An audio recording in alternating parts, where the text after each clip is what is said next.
Around 12 years ago, I definitely wasn't anywhere near as thick and voluptuous as what I am right now, right? I was skinny, I was low confidence, had no muscle, I was rubbish at sports because I never tried at them because I was just embarrassed about what people would think about me. And it's safe to say I definitely wasn't happy with myself and where I was at. However, fast forward 12 years to now, things are a lot different, right? I've actually built a half decent physique, or at least what I would call a half decent physique. I've won a few bodybuilding shows. I've coached guys to win bodybuilding shows and just guys to build the best physique of their life in general. Like, I've learned a lot along that journey because I've been the human guinea pig, and now I want to make sure that you don't make the same mistakes as me. Fast track your journey a little bit, not take 12 years like I took in order to actually get a decent physique. So in this video, I'm going to be sharing with you those lessons and what I've learned from being that guinea pig, but mainly what I do on a day-to-day basis to build the best physique I possibly can, completely naturally. Because yes, we are playing this game on veteran difficulty, because why the hell not? So topic number one is going to be your sleep, right? I used to neglect this so much back in the day, and it's safe to say I paid the price big time. I used to just think, like, so long as I just sleep, like if I'm getting the 6 hours minimum, that's fine, right? To the point where at university, I would go to the gym at around 1 a.m, midnight pre, get it in you, go to the gym, and my thought process was, well, after the gym, I can still sleep, so it'll be fine. Little did I know that obviously that was the reason as to why I felt so crap throughout the day. It's why my performance wasn't as good as it can be. And it's probably why I was riddled with anxiety. And obviously, as with anything, it's not until you prioritize something and you see the benefits of it, you realize it's worth it. So now, for instance, I go into the gym and I'm more energized. My training performance is a lot more consistent. I'm recovering better. Sleep is so, so important. If you don't prioritize it, it will greatly hold you back. Now, of course, the advice that I'd give for sleep is going to be different for everyone because everyone's lifestyles are different. However, as a general rule of thumb, try and aim for like 7 hours of sleep per night. Some people need more, some people need less, but 7 hours is a good average. So set up your sleep schedule and the time you go to bed and the time that you wake up to suit for that. Your sleep hygiene, whittle through your sleeping environment. Like, do you have a comfy bed, a nice mattress, decent pillows, nice comfy bed sheets? Like, all of these things really do matter. Make your room nice and cool. If you're going into a hot room, your body's not going to be able to enter a sleep cycle properly because it's too hot. So make sure that your room's nice and cool. Try and get some blackout curtains. Make your room nice, cool and dark. Avoid caffeine after 2 p.m. and just in general, try and keep your caffeine intake on the lower end. Now, I've gone to an extreme here and I actually don't drink caffeine anymore. And I've noticed a stark improvement in my actual sleep quality and my stress levels, which is always nice. Don't exceed like 400 milligrams per day, I'd say. Try to avoid caffeine after 2 p.m. You want to give your body enough time to clear the caffeine before you go sleep. If you're nailing a pre-workout that's got 400 milligrams of caffeine in it at 2 p.m, at like 9 p.m, 7 hours later, you're still going to have around 200 milligrams of caffeine in your system as you're trying to get ready to go to sleep. Probably not going to work very well. Sleep, so important, prioritize it, but let's move on to the next point. Right, so it is time to get pre-workout meal in, and what a perfect opportunity to segue into nutrition. So I'm about to get this down me, and this is now my third meal of the day. This is a lot different than a few years ago where Tom just thought that calories were calories and macros were macros. At university, I used to eat an Aldi pizza every single day because it was cheap. It was about £1.50 at the time, and it worked, right? It made me gain a lot of weight.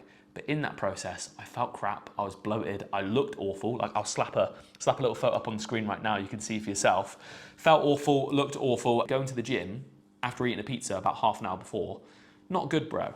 We still have pizzas, but maybe just once a week or once a fortnight. I had one last weekend, it was actually pretty damn decent. But right now I've got a lot more consistency with my nutrition. I prep all of my meals so that like my meals each day are pretty much the same. I also eat plenty of fruit, vegetables, whole food, fiber, and I just make sure that I'm putting decent fuel in my body. Like, what I like to say is, you wouldn't put standard, crappy, dirty fuel in a Formula One car. Like, you'd use high grade, I don't know, race fuel. This bagel is literally just burnt.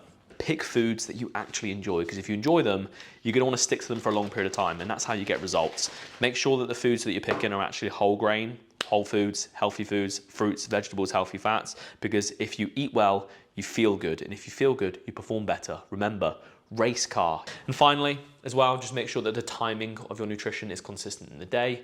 If you have regularity with your meals, your energy levels are going to be consistent. You're going to perform much more consistent within your training as well. And most importantly, just stay consistent with all of those factors and you will be sweet. Right, people, we are in Ultraflex World Room, so that means we're going to talk about one thing, and that is the best part of this journey. It's the training, right? Of course, everyone loves training. So years ago, I was like a firm believer that just more was better. I describe it as like unorganized chaos, like 6 days per week. I do countless amounts of sets, 4 or 5 sets per exercise. I had no structure to my training, so I'd just go in and do whatever I wanted. And I didn't even logbook my session. Logbooking to me back then was just a bit too much effort, right? I just wanted to get in there and I just wanted to enjoy my training, and that was it. I trained when I was ill. Like, you know, when I was genuinely ill, I wouldn't take time off, because when you're trying to grow a sick physique, bro, like, of course you can't take time off, mate. Like, if you do, then you don't want it enough, which is just stupid. And, you know, from doing that for years and years and years, it was enough to get me to like a half decent place. Like, I was in good shape, but my progression stunted, and ultimately I just couldn't get to like that next level.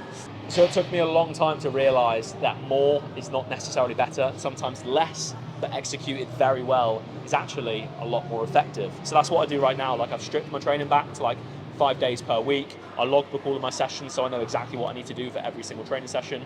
I actually take time off when I'm ill, like pushing through, believe it or not, sometimes isn't always the answer. And as well as that, I have more rest days. That allows me to come back into the gym refreshed and recovered. And finally, I don't go into the gym and just do countless amounts of sets. Right now, I train a lot harder than what I used to. If I tried to do 4 or 5 sets, I'd be absolutely cooked, bro. So now I do a lot less, but they're a lot more effective. Typically 2 to 3 and absolute maximum 4 sets. If it's like, say for instance, a drop set, an intensifier, like whatever it is. So yeah, that is the vibe now. It's just less is more. Like, I train less, I rest more, I do less sets, but everything is just done to a much higher standard. And that 12 years deep now has allowed me to continue to progress my physique. Like, don't get me wrong, is it newbie gains? No, it's not, but I'm seeing progressions in my training.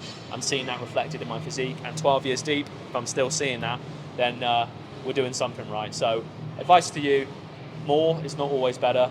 Be smart about what you're doing. Don't get me wrong, if you want to just have fun and maintain a half decent physique, cool, you do you, bro. But if you want to take it to that next level, you have to start getting smart about things.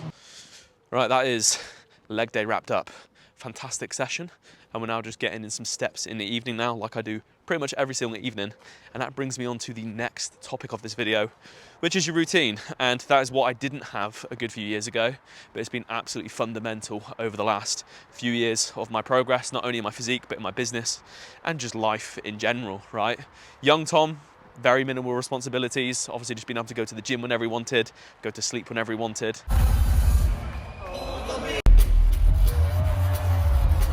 You know, that bled into everything that I did. You know, there was no meal structures.